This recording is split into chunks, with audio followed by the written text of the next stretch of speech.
Hola.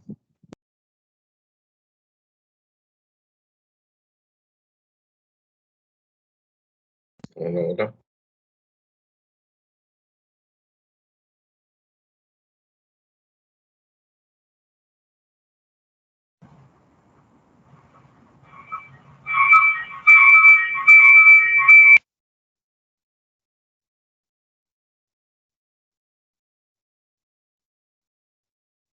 Hola.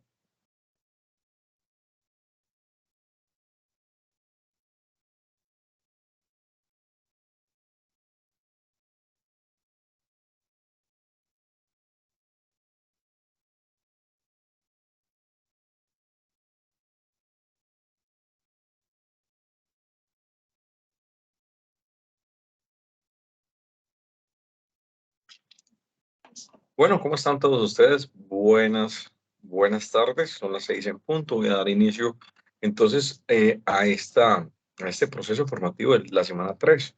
Espero que en esta semana les haya ido muy bien y pues será hacer entonces un resumen mientras que la gente se conecta, eh, darles un resumen para que ustedes puedan trabajar lo que corresponde a la semana 3 en este proceso que es bien sabido del programa.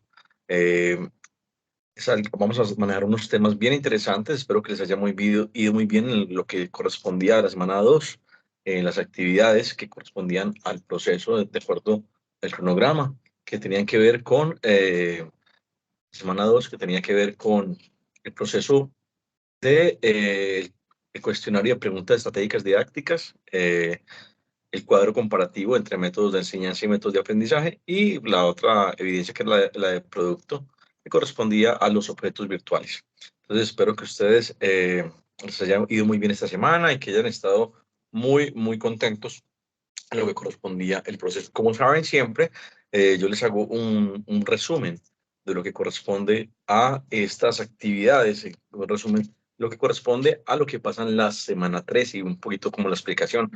Yo les recomiendo, por favor, que descarguen el material y que también pues vean de ese material toda la información correspondiente. El material está muy bueno, está muy macerable para ustedes que están en la carrera docente o aquellos que ya son docentes, pues saben que este material está muy interesante, tiene unas presentaciones bien ilustradas, tiene un material muy macerable y pues bueno, pues sería recordarles entonces lo que corresponde al cronograma que estoy mostrando en este momento en pantalla y las actividades. Esta semana corresponde a estructurar un plan de formación donde aplique elementos conceptuales relacionados con la formación y el puesto de trabajo. Es importante entonces saber que esa actividad está abierta en este momento y pues el plazo máximo es el día 7 de agosto. Estamos en la semana 3. Un saludo bien especial en este momento que se acaba de conectar Alexa, Viviana y Sebastián. Un fuerte abrazo para ustedes, espero que les esté yendo muy bien. Qué rico que estén en esta formación. Alexa, ¿cómo te ha ido? Hola, profe, ¿cómo estás? Bien, gracias a Dios. Qué bueno, me alegra mucho. ¿Todo bien en la casa, en la formación, en el trabajo? Sí, señor, gracias a Dios, pues corriendo un poquito, pero todo muy bien. Claro que sí, no, me imagino, claro, este mundo está de correr todo el tiempo y mantenemos acelerados. Eso es algo como muy común, Sí. lo normalizamos, ¿no? La verdad es eso. Muchas gracias por asistir. Sebastián, ¿cómo estás? Buenas noches. Buenas noches. ¿Cómo te ha ido? Bien, Bien. muy bien, afortunadamente. Qué bueno, me alegra muchísimo. ¿Cómo te ha ido en las cosas, Sebastián, en el trabajo, en el estudio? Bien, bien, ahí pues procurando estar al día también con el curso, pero Sí. bien. Bueno, igual, estos cursos virtuales tienen muchas actividades. Yo, sin embargo, ustedes saben que yo les trato de colaborar al máximo con lo que, haciendo yo mismo las actividades para que ustedes vean cómo se hace, presentándoles los videos para que ustedes puedan hacerlo también.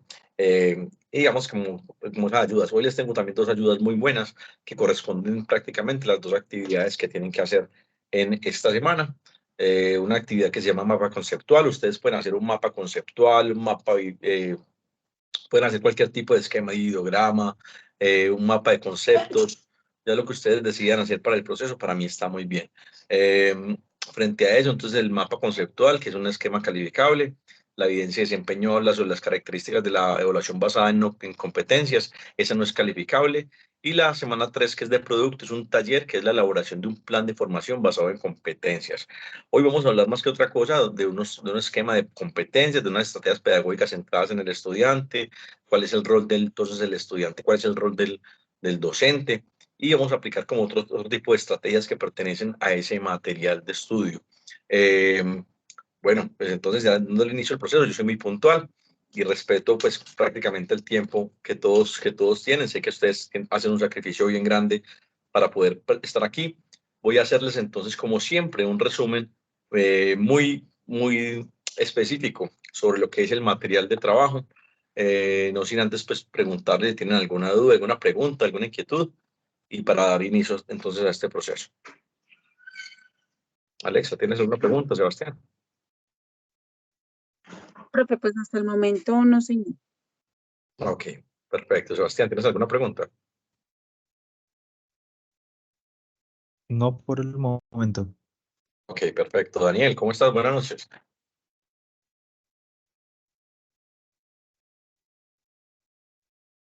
Daniel, ¿me escuchas? Bueno, descargando el material de formación, pues voy a apagar mi cámara para que estén concentrados con el escrito. Descargando el material de formación, pues es importante que puedan identificar entonces este proceso de que vamos a trabajar hoy. Hoy se van a hablar sobre la identificación de competencias. Y el aprendizaje en la estrategia metodológica. Se va a hablar también sobre las estrategias pedagógicas centradas en el estudiante.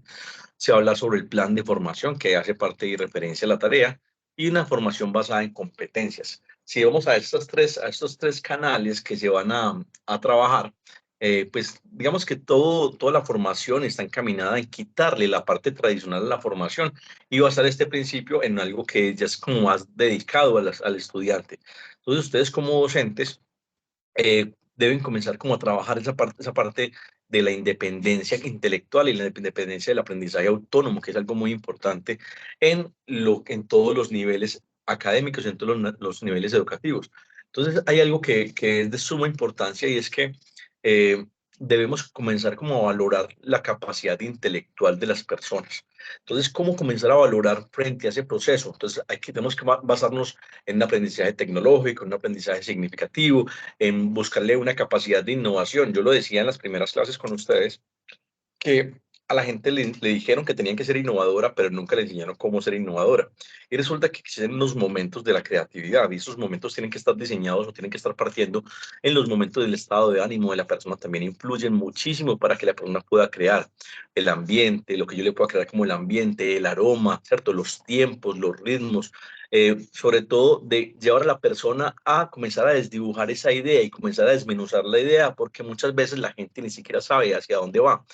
Cuando la gente le comenzamos a generar una ruta de trabajo, indicando como un fin, ya la gente comienza a elaborar de acuerdo a sus propias necesidades y desde ahí llega la palabra clave. ¿Cuál es la necesidad verdadera para poder solucionar un proceso?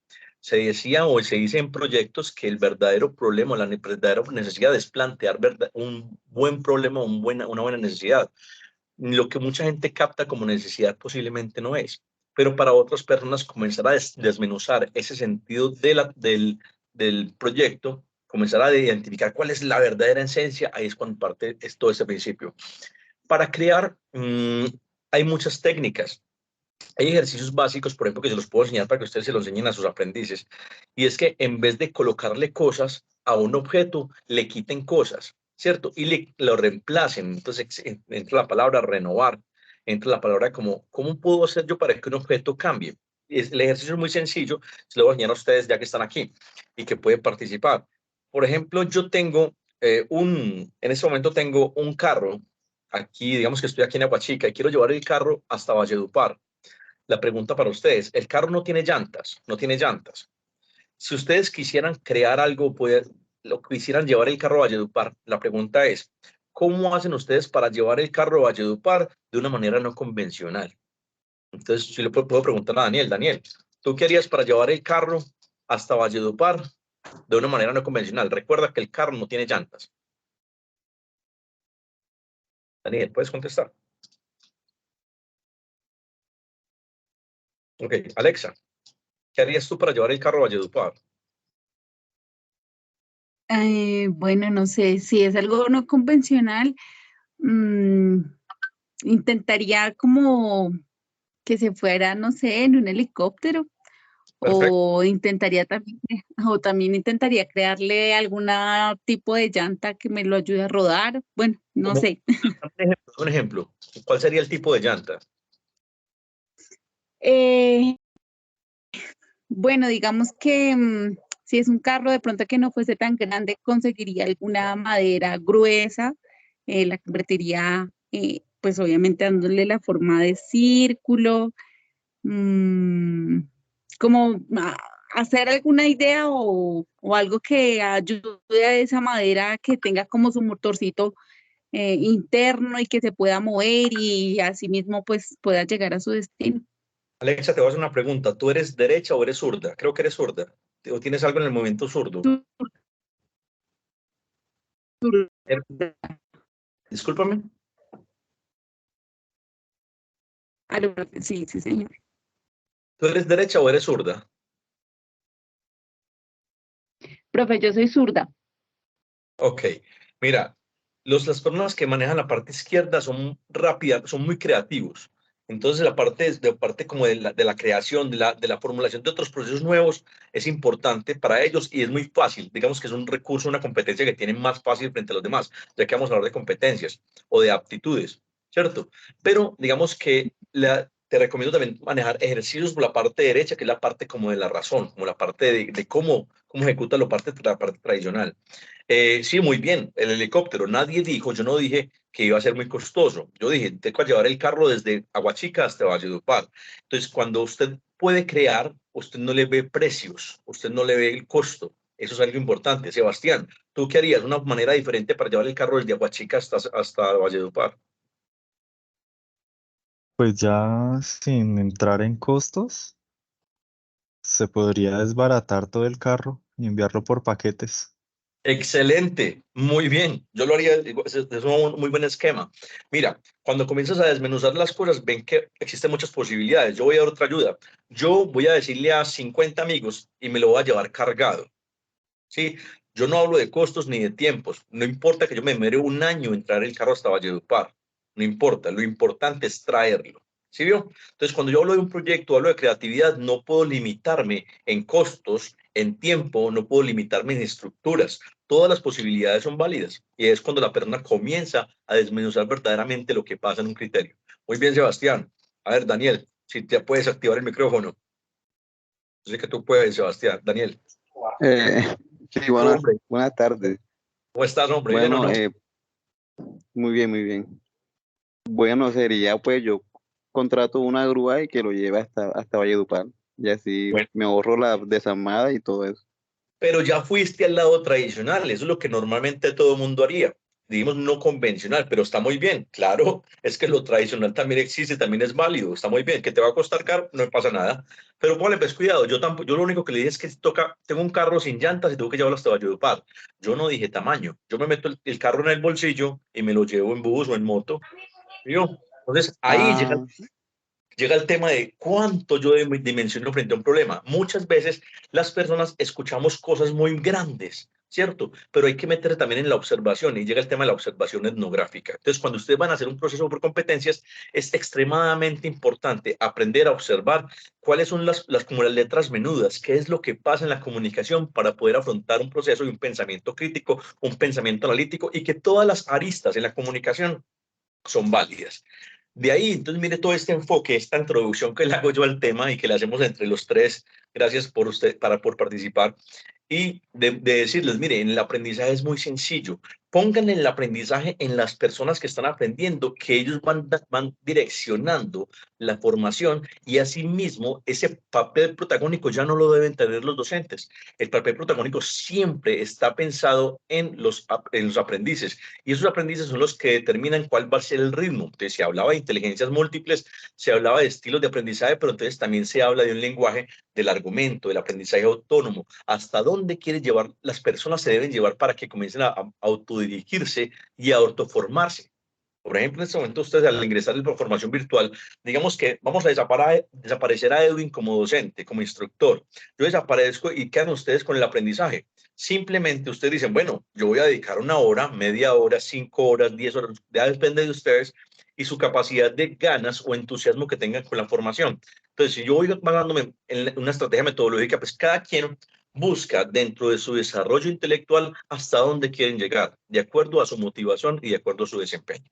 Así de sencillo es el tema del día de hoy y vamos a arrancar entonces con ejemplos, vamos a continuar con este esquema. Me encantaría que ustedes revisaran bien ese material, este material está interesantísimo, se los digo ya que yo he dado muchas formaciones y este material de esta formación específicamente está muy desmenuzadito, está muy chévere, está muy, digamos, como muy macerado para trabajar. Ustedes que van a ser docentes o que son docentes, yo les recomiendo que descarguen este material mientras pueden, ¿cierto? Y cuando descarguen el material, si ustedes tienen en algún momento, tienen que dar una formación, mejor dicho, péguense la estudiada a esto y ofrezcan esto como parte de sus procesos formativos, que es bien fácil, está bien macerado y bien trabajado. Muy bien, entonces,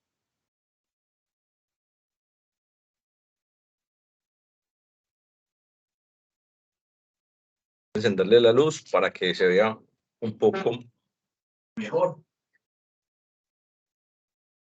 Ok, entonces, bueno, entonces recuerden que el aprendizaje de esas estrategias pedagógicas centradas en el estudiante tienen unos conceptos, unas características, unos tipos, ¿cierto? Y como digo, este enfoque de resultados de aprendizaje está como en reconocer como a los estudiantes como protagonistas y tiene unas características específicas. Entonces dice que promueve la responsabilidad, por ejemplo, que favorecen el aprendizaje motivado intrínsecamente, que fomenta la autonomía, fomenta la variedad de métodos, que promueve que no solamente el docente comprenda el tema, sino que aprenda a enseñarle a los aprendizajes, a los aprendices esos temas específicos. Otra parte importante es como reconocer ese lenguaje de conocimientos previos que tienen los aprendices, que es muy importante y se los he dicho todo el tiempo. Cada vez que ustedes arranquen un proceso de enseñanza, lo más importante es que ustedes hagan un diagnóstico. Esos aprendizajes previos que tienen los estudiantes les permiten a ustedes comenzar a salir de ese proceso o comenzar a trabajar el proceso destacando la importancia de esos saberes previos que tienen los demás, ¿cierto? Mirar entonces cuáles son los aprendizajes relevantes, lo que tienen las personas. Entonces, este esquema nos hablaba de que existían o existen varios tipos de procesos, y entonces uno de ellos era el aprendizaje basado en problemas, el otro era el aprendizaje basado en proyectos y el otro el método de casos. ¿Cómo funciona cada uno? Entonces les voy a explicar cómo funciona, si ustedes están tomando apuntes o quieren eh, manejar en los tipos. Los estudiantes, por ejemplo, en el aprendizaje basado en problemas, los estudiantes resuelven problemas muy prácticos, ¿cierto? Entonces son relacionados con situaciones del mundo real. Pero, ¿cómo hacerlo? Por ejemplo, un ejemplo de ello sería, por ejemplo, cuando la gente está enseñando un tema, por ejemplo, seguridad vial.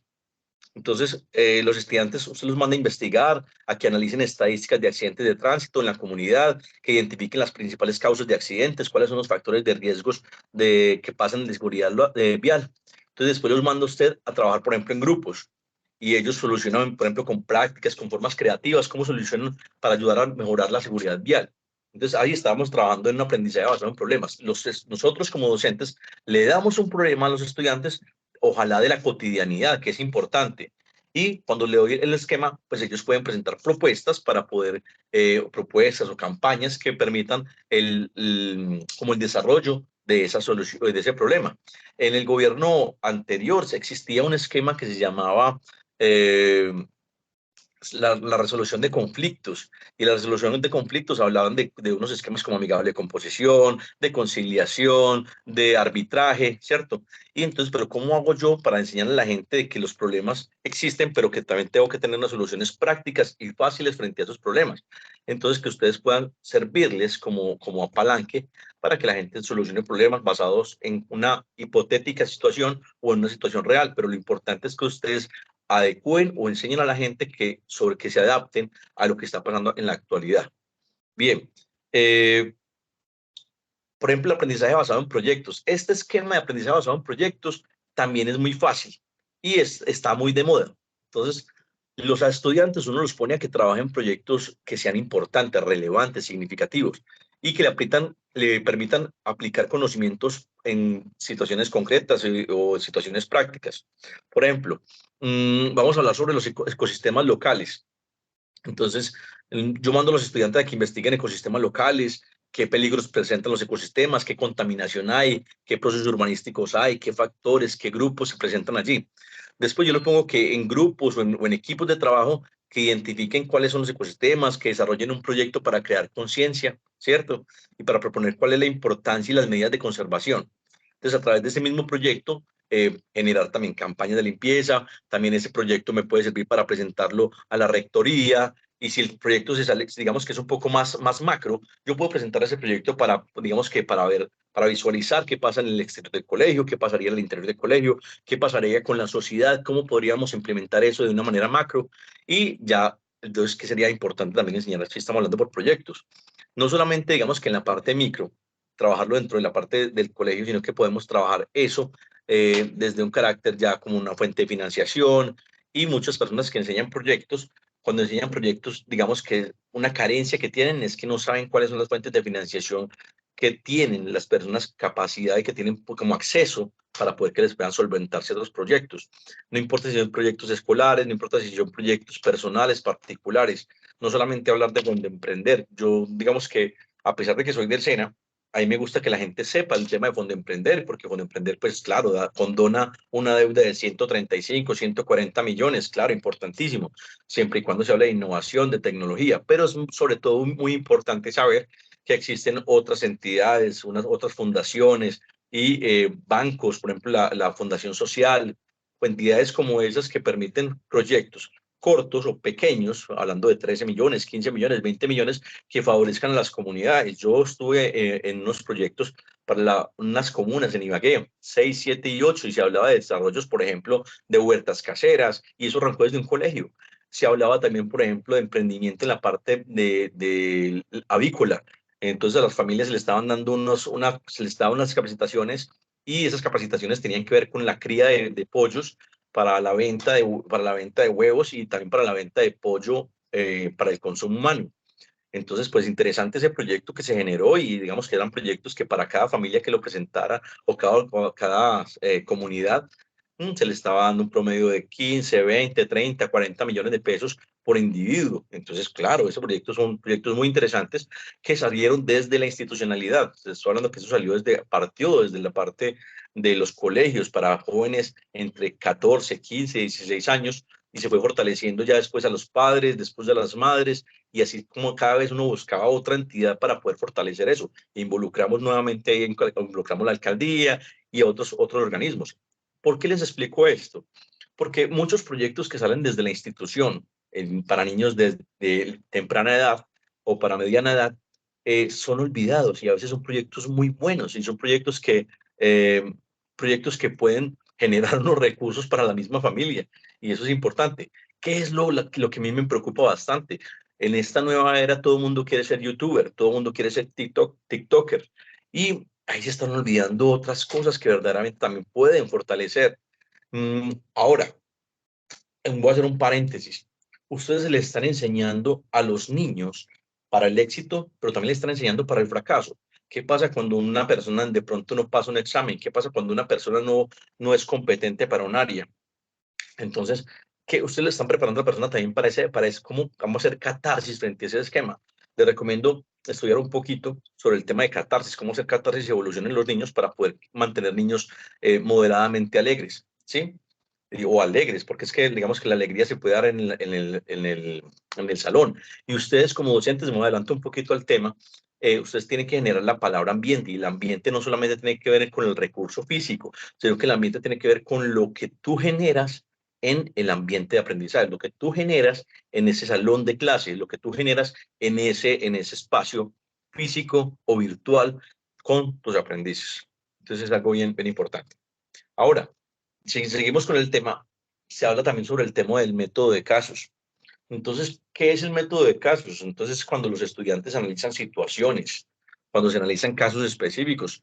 Y entonces la gente comienza a identificar cuáles son las soluciones y comienzan a aprender en situaciones reales y también hipotéticas. Entonces, por ejemplo, ustedes han visto casos, por ejemplo, en el curso de Derecho, que le dicen, bueno, vamos a hacer un juicio simulado.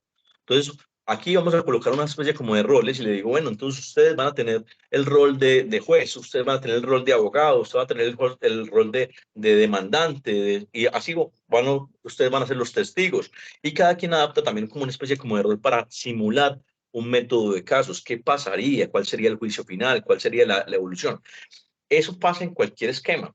Y a la gente le gusta, posiblemente les gusta jugar a qué es lo que va a pasar después de. Por el método de casos yo puedo comenzar a buscar no solamente, ¿cuál es lo importante de este esquema? Es que se pueda buscar la parte técnica, que digamos que todos hagan la simulación, pero que alguien hable desde la parte legal, que alguien tenga la norma. Y ese es un principio básico y es un principio muy importante. Cuando ustedes tengan a alguien que se les esté saliendo como de contexto, vayan siempre a la norma, vayan siempre a la parte técnica para poder enfocarlos y saber qué es lo que pasa así. No solamente en el caso de derechos, lo estoy hablando en cualquier tipo de área de la formación. Si alguien está hablando, por ejemplo, el tema de contaminación, y entonces, digamos que usted está en el tema, pero usted tiene que tener cuáles son digamos, las leyes que benefician o que promueven el tema de la no contaminación, de la parte de la minería a campo abierto, digamos que todo eso. Cuando ustedes están datados, esa es la palabra importante, que ustedes tengan el dato importante, ahí es cuando ustedes tienen el manifiesto de la información, que cada quien le dé una interpretación a lo que están leyendo, pero usted sí va a tener el contexto de qué es lo que pasa frente a cualquier tipo de proceso. Ojo, recuerden que ustedes no se la saben todas como docente, ustedes tienen unos índices, unos indicios, ustedes solamente guían las personas para poder llegar a la información, que es algo muy importante. Bueno, hasta ahí yo creo que vamos bien, ¿cierto? Entonces, también este texto, este material de trabajo nos hablaba sobre el rol del docente frente a estos procesos. Entonces, como ya lo he dicho, mire, un docente tiene el siguiente rol, el rol de facilitador, el rol de motivador. Un docente es orientador de procesos. Un docente tiene que crear un ambiente de aprendizaje, un aprendizaje que sea crítico, un aprendizaje que sea amigable con las personas. Un docente tiene que ser alguien que sepa resolver problemas, que sepa enfrentar preguntas, que sepa resolver problemas, ¿cierto? Un docente actual debería tener la capacidad de conocer a los estudiantes, de que confía en las capacidades, que no juzga, ¿sí? Pero que digamos que no juzga, digamos que de manera, o sea, para cada quien, uno dice, venga, pasa esto con el aprendiz. Lo que busca uno es que la persona logre las competencias, que la persona o que el aprendiz se comprometa y participe más en la formación, que el aprendiz o el estudiante tenga propiedad intelectual. Recuerden que existe la palabra alumno, no se le debe decir a las personas, alumno significa sin luz, ¿sí? Entonces, pues, más bien uno lo adapta con palabras como estudiante, como aprendiz, ¿sí? Palabras que sean, digamos, como más influyentes. Digamos que la otra palabra ha sido muy criticada, porque, pues, en la antigüedad se utilizaba porque se decía que el docente iluminaba a las personas con el conocimiento, pero digamos que ha sido digamos que muy marginada esa palabra, porque puede tergiversar, si es la palabra. Puede tergiversar y hay personas que son muy sensibles en la parte de la información. Entonces, mm, pues cada docente tiene también la propiedad y la capacidad como de utilizar cuanta fórmula exista. No existe una fórmula única, existen muchísimas fórmulas para que los estudiantes aprendan. Y si ese método le funciona, utilícenlo, ¿sí? Todo depende del carácter que tenga, todo depende de la personalidad que tenga, ¿sí? Otra cosa que es importante, el docente dentro de sus roles debe evaluar sistemáticamente el aprendizaje, pero eso le va a servir no solamente como para medir cuánto ha aprendido, no, es que uno no me califica por notas, les decía la clase pasada, uno debe evaluar como para sí mismo, para saber qué momento, en qué momento van los aprendices, qué puedo mejorar yo para que ellos puedan entender mejor el tema, o sea que se vuelve un esquema de feedback, ¿sí? Eh, Hay algo que también es importante. Los docentes tenemos que estar siempre disponibles. ¿Disponibles para qué? Para que la persona pueda aprender. Pero bueno, también hay que caracterizar con un horario específico, ¿cierto? Ahora, si hablamos entonces del estudiante, ¿cuál sería el rol del estudiante? Entonces, sabemos que en este nuevo esquema, el estudiante genera pues como una responsabilidad dentro del proceso de aprendizaje. Él debe comprometerse y debe participar. Digamos que la obligación, nosotros tenemos que enseñar al estudiante a que participe constantemente, no solamente en los juegos o en las dinámicas. El estudiante debe participar, digamos que en los temas difíciles, en los temas coyunturales, porque si se equivocó, muy bien, porque se equivocó, porque va a tratar de comprender en eso que se equivocó. Hay mucha gente que guarda silencio y que todo el tiempo guarda silencio y se traga la información. Recuerden que nosotros los instructores no somos los que tenemos la verdad absoluta. Ojo, que sí es importante responsabilidad de nosotros los docentes, estar muy datado, decir dónde están las referencias bibliográficas, de dónde están los esquemas, de dónde sacamos la información para que ellos puedan llegar a la información. Mire, y entonces llegan los conceptos de las diferentes informaciones. Entonces, mire, esta información la saqué de tal libro, esta la saqué de tal otro. Yo sé que actualmente hay personas que no saben buscar una referencia bibliográfica. Es más, no saben de las normas para poder hacer un esquema en las normas bibliográficas. Ustedes que están en el proceso de enseñanza, perdón, de aprendizaje, en el esquema de formación superior, van a descubrir cuando lleguen a un esquema de proyectos que uno tiene que devolverse muchos años y decir, venga, ¿cómo es que se deben utilizar las normas APA? ¿O cómo se debe crear un Creative Commons, una norma internacional 440 para justificar un proyecto? ¿O cómo es que yo debo generar la netiqueta para un documento? Si yo le enseño eso desde los niños pequeños, o a los niños en edad media, le enseño cómo hacer un esquema bien, pues comienzo a construir más bien, comienzo a fortalecerle nuevas competencias para la vida adulta. Pero muchas veces nos quedamos cortos, ¿cierto? O la gente está aprendiendo solamente lo que quiere aprender, pero entonces, cómo hacer para volver la clase más dinámica? ¿Cómo hablar con más, generar una didáctica diferente frente a los temas de aprendizaje? Eso es algo bien importante. Bueno, dentro de los roles del estudiante también es importante que la gente aprenda la importancia del trabajo en grupo, del trabajo en equipo, del trabajo colaborativo, que la gente aprenda a escuchar, a tener inteligencia emocional. Y eso es muy importante, porque la inteligencia emocional determina cuál es el estado temperamental, cuál es el temperamento y cómo lo comienzo a moldear. Recuerda que todos los seres humanos somos moldeables y hay veces hay cosas que no nos gustan, obviamente por naturalezas, pero entonces cómo comienzo a estructurar mi temperamento frente a las capacidades que tengo, cómo comienzo a regularme, cómo comienzo a ser diplomático. Ojalá en todos los colegios le enseñaran a los niños, a los jóvenes y bueno, en la parte superior, a ser diplomáticos. Es una palabra tan importante y en otras palabras, cómo tener tacto.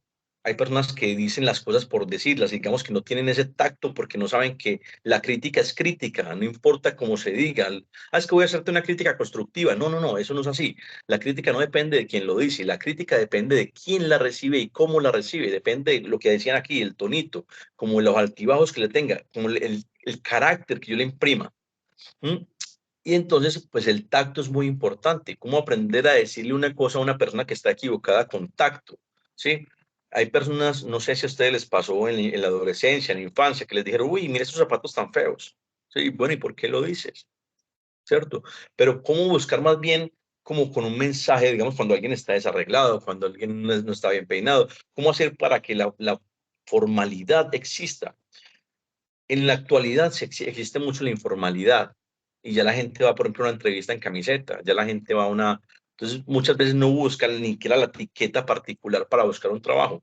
No, es que como yo, pues, es que la gente me va a contratar por mi intelectualidad. De no, es que usted va a representar una marca, es que usted va a representar una institución y al representarla usted tiene que buscar como algo para poderla presentar. Usted tiene que representar como, digamos, diferente nuestra marca. ¿Sí? ¿Usted a quién le compraría? ¿Cómo le compraría? Entonces es como también buscar, no solamente la parte nueva es muy válida y es válido ingresar en esos nuevos mundos, pero la informalidad muchas veces puede ser dañina. ¿Hasta qué punto puede ser dañina? Sigue dentro de este esquema, ya que ustedes lo están viendo, un tema que se llama el plan de formación y se hablaba sobre una planificación curricular. Pero entonces la planificación curricular menciona, por ejemplo, diferentes etapas.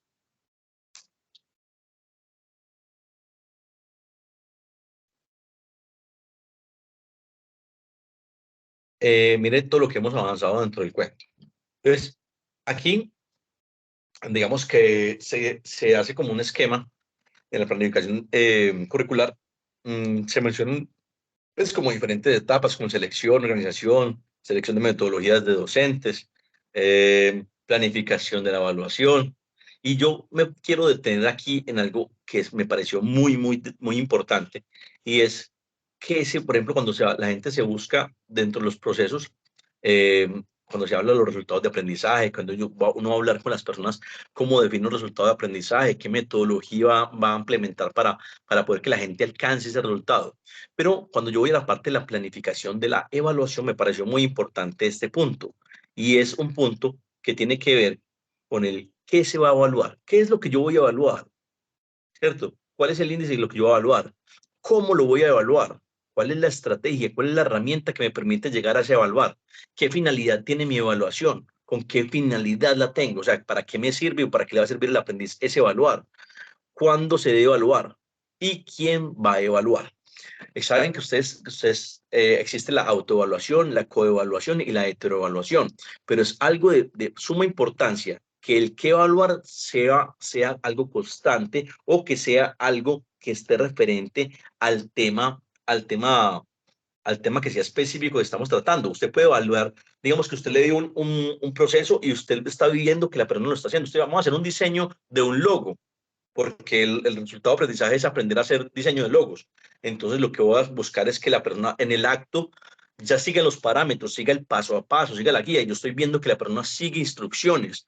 Entonces, no solamente estoy evaluando la finalidad del concepto, sino que estoy evaluando el hacer, ¿cierto? Y eso es algo importante. Y digamos, como que la gente siga instrucciones, que la gente aprenda a escuchar, que la gente promueva esas capacidades de liderazgo que tanto se deben enfocar, que la gente aprenda a hablar en equipo, que la gente aprenda a resolver conflictos. Eso es lo que uno debe evaluar. Pero es que mucha gente, eh, digamos que eso no pasa aquí, eso pasa en otros lados, digamos que no tienen como la estrategia específica como para evaluar lo que verdaderamente se debe ver. Uno tiene que primero buscar que la persona hable en grupo, porque es que los trabajos que tienen las personas son grupales, ¿cierto? Muchos trabajos son grupales, entonces, pero resulta que las personas no están preparadas para hablar en ese mundo laboral, que cuando llegan al mundo laboral se frustran fácilmente. Entonces, ¿cómo debo enseñarle a la persona que tenga más personalidad, más carácter y que no se frustre? Porque no sé si lo han notado, que hay personas que en el mundo laboral actual lo regañaron porque están cometiendo algo mal, entonces simplemente se retiran del trabajo, ¿sí? Se evaden el trabajo. Entonces, ¿qué pasó? ¿En qué punto de la formación no le enseñaron a la persona a tener un poco más de carácter y de reconocer los errores, de reconocer esos problemas que están pasando? Entonces, mi enfoque actual, mi enfoque debe ser un poco humanista, y el enfoque tiene que estar enfocado, digamos, tenemos que ir relacionado en evaluar competencias sociales, ¿cierto? Primero, y después competencias técnicas, ¿cierto? Un ser humano, y hay una frase que me enseñó un coordinador académico del SENA y siempre la decía en las reuniones, no me la sé de memoria, pero sí sé el concepto, digamos que la finalidad, que es la otra parte importante. ¿Por qué uno no debe aprender de memoria? Porque lo más importante es que usted sepa cuál es el camino para llegar a un fin, ¿cierto? No la memoria. La memoria, si usted le olvidó una palabra, perdió el concepto. Entonces, mira la estructura de las cosas. El coordinador decía, el licenciado, el ingeniero, el arquitecto, primero son personas que ingenieros, arquitectos y licenciados. La vida y la sociedad los convierte o se transforman después de un estudio en ingenieros, arquitectos y licenciados, pero ellos nunca van a dejar de ser personas, ni dejar de ser seres. Entonces, cuando la persona que está aquí, el humano que está aquí, lo tienen que llamar licenciado, lo tienen que llamar arquitecto, lo tienen que llamar ingeniero, cambia todo su verdadero enfoque. Porque usted se llama Pedro, usted se llama Juan, usted lo bautizaron de esa manera. Usted no es un título, usted estudió algo, sí, muy bien, felicitaciones, hay que aplaudirlo porque alcanzó un logro, pero usted no puede dejar de ser persona para poder llevar las cosas a un fin. Ojalá, a mí los aprendices me dicen Edwin, y digamos que en los conceptos nosotros siempre permitimos que los estudiantes nos llamen por el nombre, porque es que nosotros somos personas igual que todos ustedes, y yo creo que ustedes los deben llamar. que digamos que se maneja por el tema de la edad, ¿no? Entonces, profesor, digamos que por separación, listo, profesor, está bien, ¿cierto? Pero no en la sociedad, ingeniero, arquitecto, es más, actualmente no le dicen así, sino que le dicen doctor y le cambian, le colocan digamos que un esquema de medicina o un esquema alto en cuanto al tema de abogacía, o digamos que lo doctorizan muy fácilmente. Entonces, digamos que ahí es cuando se habla un poquito de cómo humanizar y cómo es el concepto de la evaluación, de hasta dónde tiene que ir. Y se habla entonces también sobre este esquema, sobre una formación basada en competencias. Entonces, lo que les venía diciendo, cuando se evalúan competencias, se destaca dentro bueno, eso lo decía Villalobos en el año 2010, en un escrito que él hizo. Él dijo que se tenía que evaluar el bien ser, el bien hacer, el bien convivir y el bien conocer. Entonces se enfatiza sobre las competencias que implican los conocimientos, las capacidades, las destrezas, las actitudes, que le permiten a la persona trabajar en funciones y en tareas de la profesión, que le permitan a la persona resolver problemas, que le permita a la persona fortalecerse dentro de un entorno social. Mire, me adelanté sobre todo al tema. Entonces, se hablaba antes del surgimiento de una cultura de competencias, de una cultura de aprendizaje, de qué papel se debe jugar, cuál es el papel más importante de esas competencias. Entonces, cuando yo trabajo las competencias, tengo que trabajar conocimientos, habilidades y actitudes, ¿cierto? Eh, ¿Cómo aplico los conocimientos? ¿Cómo hago la transferencia de saberes? ¿Cómo tengo la capacidad de actualizarme de manera continua? ¿Cierto?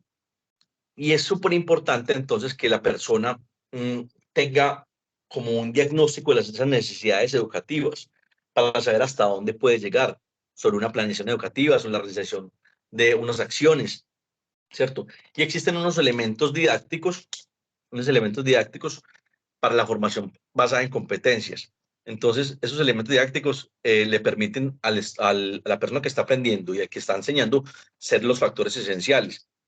Cuando el SENA habló sobre las competencias, le decía que una persona debe evaluarse en 3 conceptos. Se evaluaba en desempeño, en conocimiento y en producto. ¿Alguien está levantando la mano? Sí, claro, por favor. No me aparece el nombre, pero aparece como invitado. Te doy la palabra. Emir, profe, Emir. Emir, ¿cómo estás? Buenas noches. Bien, bien. No Cuenta. había podido entrar en las otras clases porque estaba en otra clase. No hay ningún problema, lo importante es que estás No, aquí. es que hoy estoy participando en el curso de liderazgo de los representantes aprendices del centro de la costa. Oh, qué bien. Tuvieron este ratico libre y pude ingresar. Perfecto, qué bueno, bienvenido. Cuéntanos. ¿Cuál es tu...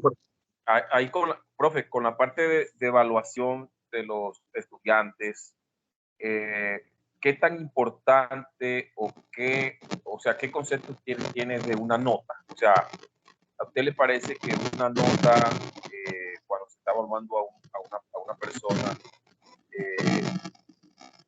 califica, o sea, esa calificación que él puede dar, determina su nivel de conocimiento? ¿O usted qué opinión tiene de eso, profe? Emir, tu pregunta es muy importante y digamos que en la clase pasada yo había hablado un poco de ello. Sí es muy importante y te voy a decir por qué. Porque yo le decía en la clase pasada, para mí una nota no corresponde a un saber. Una nota solamente me determina un estado de conocimiento, solamente una parte, pero lo explicaba también que uno no sabe en qué momento, digamos, que una persona reacciona frente a la presión. Yo puedo estar presionado y puedo tener el conocimiento del tema, pero se me olvidan las palabras, se me olvidan los conceptos, se me olvida todo, porque estoy nervioso frente a una información, porque no sé hacer catarsis, porque estoy ahogado con procesos, no sé cuál es el estado emocional de la persona. Y tampoco nosotros como docentes hacemos el esquema de preguntarle qué pasa, su estado anímico, digamos que si se le murió un familiar, si la persona ha comido, si no ha comido, entre otras cosas que influyen frente al proceso. Ahora, la nota, el nivel valorativo de una nota, claro, puede colocarme en un estatus frente a otras personas y muy posiblemente hay personas que puedan basarse frente a eso. Y cuando lo decía al principio de la formación, usted está apto para el éxito y está preparado para el fracaso también. Entonces, en respuesta a tu pregunta, para mí una nota no contribuye mucho como a lo que va a pasar. Sin embargo, todas las instituciones siempre piden una nota. El SENA actualmente en la parte psicológica, buscando la parte psicológica, uno dice que la persona cumple o aún no ha cumplido. Es mejor calificar cualitativamente para que todos estén en el mismo escalón. Que claro, por supuesto, hay personas que son mejores que otras, hay personas que son más avanzadas que otras, eso es característico, pero digamos que si estamos empleando las competencias para la vida, que es lo más importante, yo debo comenzar a ver qué capacidades tiene esa persona, qué competencias tiene dentro de la parte social, dentro de la parte de liderazgo, dentro de la parte del fomento, dentro de la parte organizativa y esas otras competencias que son importantes. La nota, vuelvo, lo digo, claro, se puede utilizar y ahorita robóticamente se puede utilizar un esquema robótico para que la gente tenga la calificación de 10, 9, 8, 7, sí, así sucesivamente. Sin embargo, para mí eso no digamos que es uno de los apartes para las cosas, pero para mí no sería un definitivo en saber lo que es la parte del conocimiento. Hay un esquema, lo estoy presentando en este momento, que se llama la evaluación justa. Se los voy a leer. Para que la evaluación sea justa, todos realizarán la misma prueba. Van a subir ese árbol. Y entonces mire lo que pasa ahí. Un gato, le coloca el gato a un elefante, a una morsa, se le coloca un pez, a un orangután, a un pato. ¿Sí? Y eso es lo mismo que pasa en un proceso. ¿Sí? Todos tenemos capacidades diferentes y le colocamos una prueba igual para todos sin saber que esa prueba puede perjudicar a unos y puede favorecer a otros. Entonces, es más bien como ampliar nuestra mente y más bien basarnos en que la competencia, no importa cómo lo hagan, y eso lo hicimos en el ejemplo ahorita con Alexa, con Daniel y con Sebastián, no importa, digamos que el fin, tenemos una meta, pero cómo se alcance es lo importante, cómo lo vas a alcanzar. El tiempo lo determina el estudiante, si le estamos dando la potestad al estudiante. Y digamos que las capacidades y la devolución depende de la metodología o la forma o el estilo de aprendizaje que tenga esa persona. Emir, ¿te gustó la respuesta?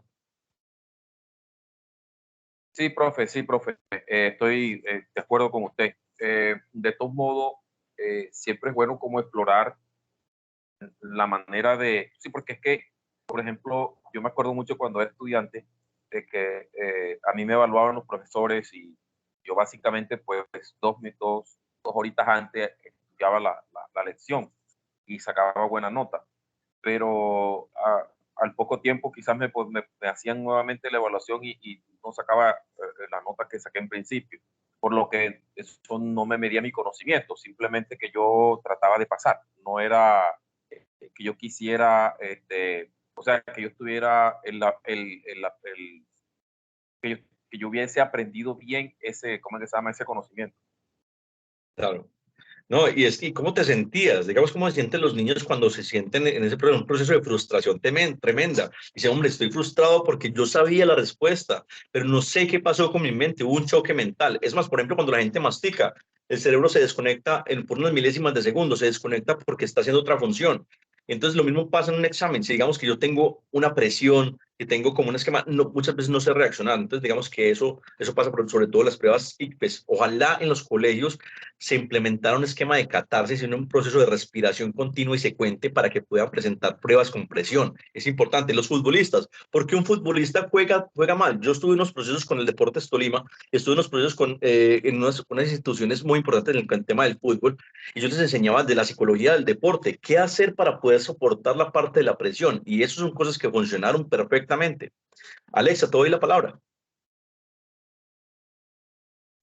Profe, bueno, pues nada, yo quería como hablar de lo que estaba diciendo Emir, que me parece tan importante y pues que se conecta mucho a lo que estabas hablando, porque pues nuestra educación fue muy tradicional. Bueno, en mi caso, yo estuve en un colegio público y pues la educación es netamente tradicional, donde si tú pasas todos los trabajos, pasas, y si no, pues no, y la calificación es excelente, sobresaliente, ya la cambiaron a números, y me parece tremendo, tremendo porque uno, entonces, en mi caso, pues en mi casa también me decían, usted tiene que pasar, usted tiene que ser de las mejores, y pues el caso era que uno mantenía con un estrés terrible. Entonces, ¿qué pasaba? Que muchos de esos conocimientos como que uno no se apropiaba, sino aprendo, aprendo y hago, ¿no? Y la idea es uno también poderse sentar y decir, bueno,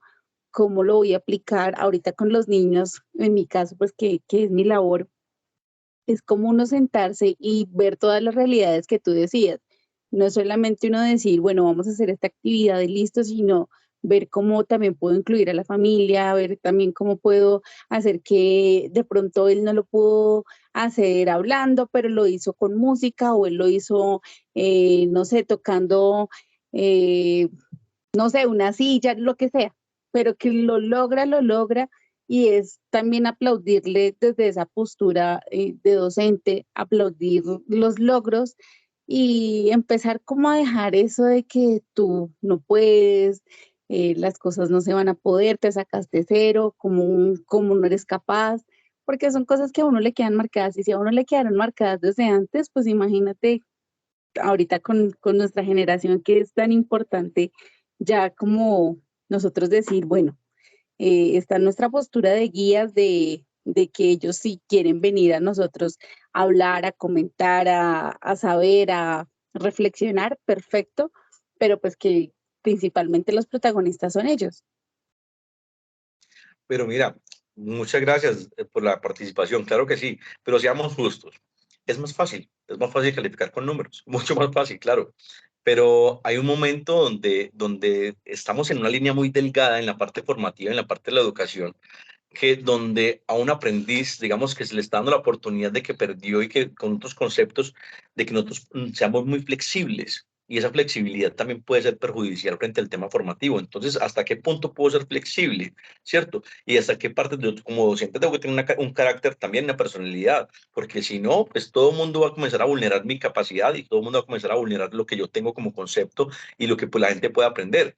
También tiene que haber unos espacios, también tiene que haber unos tiempos, ¿cierto? Entonces, la mejor manera es, mira, vamos a presentar esta actividad. Ustedes tienen este tiempo para presentarla, pero digamos que usted tiene que hacer digamos, todo el tiempo una evaluación si la gente está llevando el canal, el conducto regular o el canal conductor hacia aprendizaje, porque si no, antes utiliza otra estrategia para que la gente quiera aprender, pero ¿dónde están las ganas y la motivación? Eso es lo que me está preguntando, digamos que la gente se pregunta mucho y se preocupa muchísimo por la actualidad, porque es que ahorita el mundo se volvió un mundo facilista. Es tan facilista que ya las cosas se consiguen muy fácilmente por internet, se consigue muy fácil con el tema del plagio, se consigue muy fácil porque todo está en la internet, todo está con las conexiones, es muy fácil, pero entonces, ¿qué poder hacer?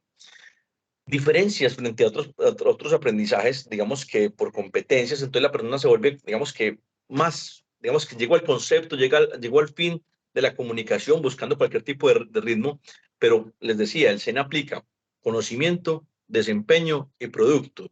El conocimiento, venga señor, díganos usted cómo hace una pared. No, pues que vea, un ejemplo, es una persona que toda la vida ha trabajado en construcción y él aprendió empíricamente. Entonces, no, claro, así señor, usted coge 2 paladas de cemento por 4 paladas de arena y entonces yo le hago una mezcla secuente, tanta, y la pongo ahí, y entonces comienzo a montar la pared.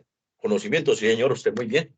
Muéstrame el producto, claro, el señor la puso a hacer, y montó la pared. Ve, qué bien. Venga, y la parte técnica, ¿usted cómo lo hizo? Uy, qué pucha, porque en el desempeño puede estar fallando. No, yo no sé. O sea, ¿cómo hace usted para el fortalecimiento de esas vigas, de ese muro? ¿Cómo hace usted para fortalecer los pisos, las bases? Entonces ahí es cuando usted le dice, entonces nos toca aprender esta competencia para que tú puedas tener un título, para que puedas tener el título como operario en construcción o el título de técnico en construcción. ¿Sí? Lo importante entonces, de ahí lo que llegan las competencias. Ahora, es una persona que no sabe nada de hablar en público, es una persona que es tosca, que es una persona fuerte, que no sabe cerrar un negocio. Entonces, venga, señor, usted es muy bueno para construir, tiene los conocimientos, pero entonces le falta la competencia de vender, de cómo te vendes a los demás, de cómo te fortaleces frente a los demás en el conocimiento, de cómo tratar a un cliente, de cómo recibir un cliente. Digamos que son competencias, ahí es cuando nos basamos con la formación por competencias. ¿Qué es lo que te hace falta para volverte experto? Y eso es lo que verdaderamente funciona en un proyecto, así como funciona el SENA para los procesos formativos. Voy a continuar entonces, sobre todo en este tema de evaluación de competencias. Entonces, se hablaba antes de que la formación por competencias debe ser continua, debe ser con un ritmo individual y sobre todo en cada persona. Ahí basado mucho en lo que la respuesta que le dimos a Emir. Entonces, por ejemplo, en un programa de formación, digamos que las personas comienzan a evaluarlas desde los ejercicios que están haciendo, desde los proyectos que van haciendo, desde el proceso de retroalimentación que yo le voy creando y que ellos van creando frente al mismo proceso. Entonces, debe ser una actividad habitual, debe ser una actividad que refleje un desempeño continuo, no solamente de contenidos teóricos, sino de contenidos prácticos, de esquemas prácticos, que es un esquema donde yo puedo es algo muy, digamos que hay algo que tenemos los docentes que es un pecado y es compararlos con otros. Y lastimosamente nosotros tenemos ese esquema y es que yo digo, pero es que si este niño que es como tan quedadito entendió y por qué no lo hizo. Ese es uno de los grandes prejuicios que tenemos los docentes frente a eso. Pero entonces es como bien irme guiando para definir si la persona es competente o aún no es competente frente a un tema. Entonces, miren, lo importante pues que trabajamos hoy todos estos temas con preguntas. En serio, estuvo muy dinámica la clase, me pareció muy interesante. Y este es el resumen. Yo en serio les recomiendo que lean el material si quieren ahondar un poco más frente a los temas.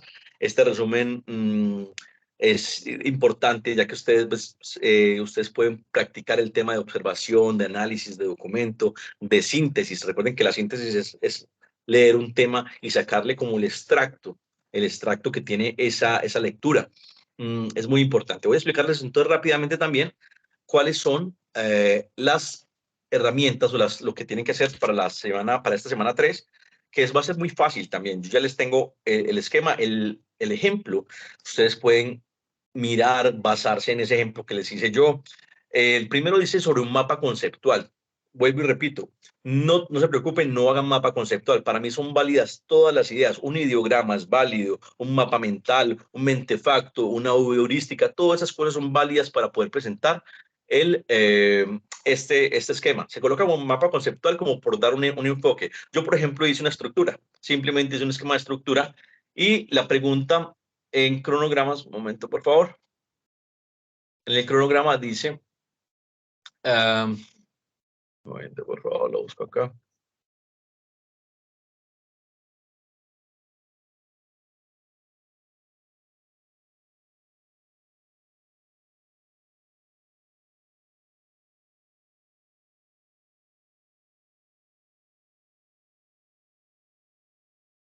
El cronograma.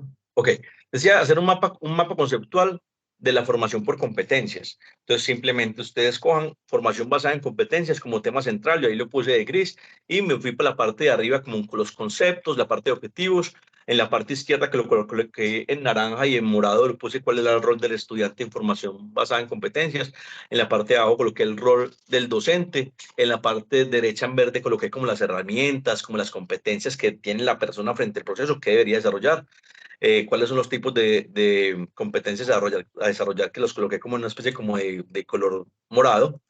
Y en la parte de abajo puse los métodos, las fases y la evaluación. Mire, así sencillo. Esto es como un resumen de lo que corresponde al esquema de la formación en competencias. Si ustedes quieren basarse en eso, lo pueden hacer. Si quieren hacer un resumen de ese cuadro, lo pueden hacer. Todos los esquemas son válidos para el proceso.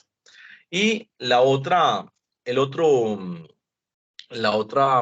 tarea que tienen para esta semana tiene que ver con un plan de formación. Un momento, por favor. Un plan de formación basado en competencias. Entonces, ¿cómo se desarrolla un plan de formación? Recuerden que es solamente un plan, no es la estructura curricular. Si yo hago una estructura, digamos que tengo un diseño curricular, yo simplemente ese diseño curricular, si es por una institución educativa, pues voy dirigido con el PEI. Y si no, pues digamos que con la estructura que requiere el curso, si es por una parte como el SENA, voy con una formación basada para el trabajo. Son normas totalmente diferentes que definen frente al proceso formativo. Entonces, yo creo que era un plan de formación basado en competencias para un curso de liderazgo y de trabajo en equipo. Sí, yo hace muchos años fui docente de eso y pues me quedó fácil hacer este proceso. Entonces, ¿cuál fue el objetivo? Cuadren un objetivo. Recuerden que un objetivo tiene que arrancar con un verbo, oír. Para aquellas personas que no saben hacer un objetivo, les recomiendo la técnica SMART, que es una técnica específica, medible, alcanzable, que genera resultados y a tiempo, o una técnica, o pegado, una técnica del qué, cómo, cuándo, dónde, por qué y para qué, que es una técnica también que me sirve para cuadrar objetivos. Ahora, El objetivo general tiene que abarcar todo, no necesitamos objetivos específicos. Y existen unos verbos que se llaman verbos infinitos, que tengan cuidado. Para eso pueden mirar la taxonomía de Bloom y la taxonomía de Marzano. Son dos, digamos que dos autores que hablan sobre estos procesos. El término desarrollar, por ejemplo, es un término ubicado. Entonces yo coloqué el objetivo de desarrollar a los participantes las competencias necesarias para ejercer un liderazgo efectivo y trabajar de manera colaborativa en equipos de trabajo, promoviendo el logro de los resultados y el bienestar en grupo. Coloqué después entonces una duración del curso que son 8 semanas, correspondiente a 2 horas por sesión, 2 sesiones por semana. Competencias a desarrollar. Entonces aquí yo ya hablé de competencias. Entonces, ¿qué quiero que tengan las personas? Yo que lo hice de manera de no conjugada. Si ustedes quieren, pueden hacerlo como si fuera un resultado de aprendizaje conjugado el verbo. Entonces, los resultados más que todo tienen que basarse con un objetivo específico. Con los objetivos específicos me van a dar por así decirlo, un resultado. Pero yo acá lo cuadré solamente como enunciado. Entonces coloqué la palabra liderazgo, comunicación efectiva, trabajo en equipo, toma de decisiones, empatía y comprensión, adaptabilidad y flexibilidad, entre otros, ¿cierto? Y ahí expliqué qué es lo que quiero que la gente descubra frente a esos temas específicos. Por ejemplo, en trabajo en equipo, capacidad de colaborar, contribuir en relaciones de confianza y resolver conflictos de manera constructiva, por ejemplo. En estructura del curso yo coloqué, por ejemplo, semana 1, ¿y qué va a haber la semana 1? Introducción al liderazgo y diagnóstico. Semana 2, semana 3, semana 4, y así sucesivamente hasta la semana 8. Porque yo puse que iban a ser 8 semanas. Ustedes pueden colocar que van a ser 2 semanas, que van a ser 4 horas o que van a ser 8 horas. Es decisión de ustedes.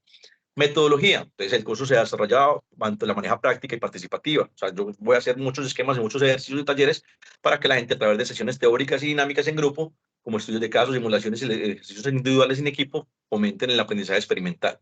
Entonces, voy a basarme en el aprendizaje experimental, que ellos comiencen a definir situaciones, para lo cual requiero unos recursos, que son recursos como el aula, como el material didáctico, como la bibliografía, que voy a entregarle a las personas, y una evaluación, que la evaluación se realizará de manera continua de acuerdo a cómo la gente va manifestando. A cada uno le voy a otorgar un rol y voy a analizar su comportamiento frente al rol que se les determine.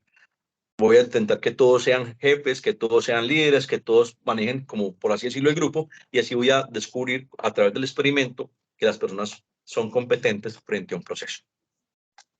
Ahí les expliqué rápidamente cómo lo hice yo. También se los voy a compartir por WhatsApp, se lo voy a compartir por el correo electrónico para que ustedes lo puedan tener. Recuerden que estas ayudas son guiño, guiño, con mucho cariño para ustedes.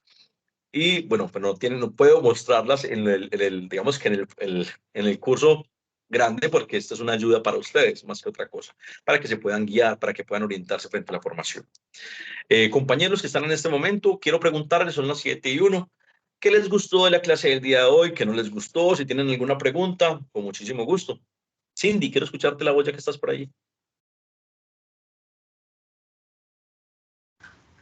Ay, qué pena, profe, es que no, estaba un poquito ocupada, entonces hasta ahorita me llegué. Bueno, pero ¿alcanzaste a escuchar algo de la formación o no? Sí, señor, mucho, súper. ¿Qué te gustó? ¿Qué no te gustó? Todo me gustó, me encanta mucho la clase y súper, súper bien.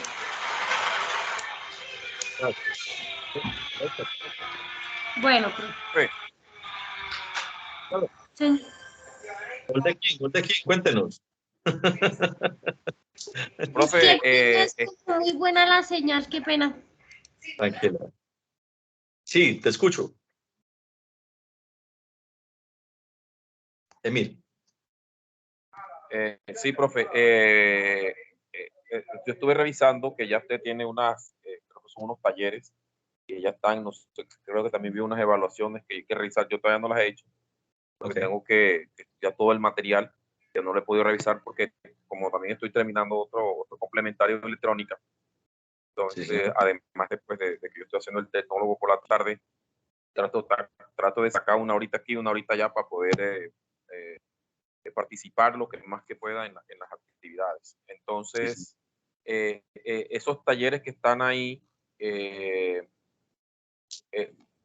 o sea, ya van por un número específico o se pueden realizar todos en base al material que ya está en la plataforma. Ok, Emil, su pregunta es muy importante. Tú puedes realizar todos los talleres, las participaciones en cualquier momento. Sin embargo, yo te recomiendo que revises el cronograma porque hay actividades que son calificables y unas actividades que no son calificables. Esos procesos tú los puedes enviar con todo el material que tú puedas leer. Yo te recomiendo que veas las sesiones que son de 1 horita y que tienes el material allí. Yo siempre mando en todas las formaciones, mando los ejemplos de todas las actividades, cómo la tienen que resolver, para que les digamos que tengan como una ayudita, por así decirlo, frente a eso. Yo los fines de semana siempre mando un resumen de todas las actividades, de cómo hacerlo. Y claro, ustedes tienen hasta el último día para presentar todas las actividades. Si todavía no has presentado nada, tienes hasta la última fecha, que es la próxima semana. Digamos, la próxima semana tenemos la última sesión en vivo y de ahí tendrían ustedes 8 días después para poder acabar el curso. Creo que si no estoy mal, el curso acaba el 13 de agosto.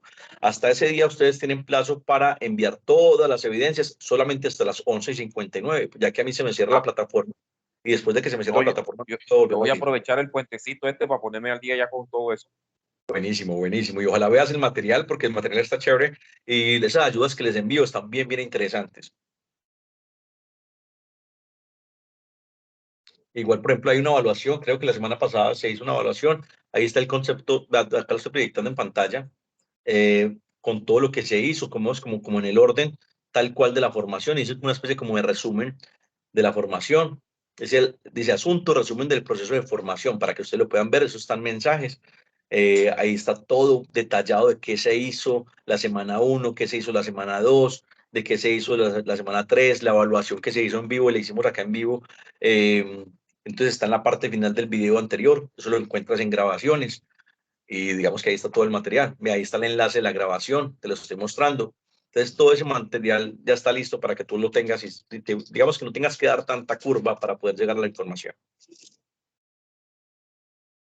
¿Vale? Ok, gracias, profe, gracias. Ya terminamos aquí porque tengo que ir a una actividad aquí Eso es todo. Tranquilo. Listo, profe, gracias. Tengo buena tarde. Gracias. Bueno, ¿alguien más quiere participar entonces?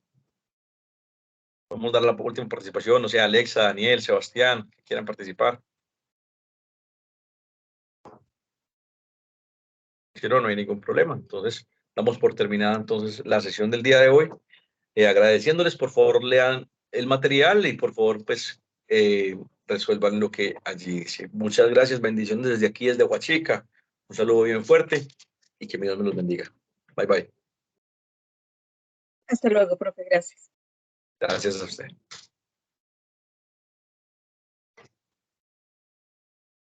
Que esté muy bien.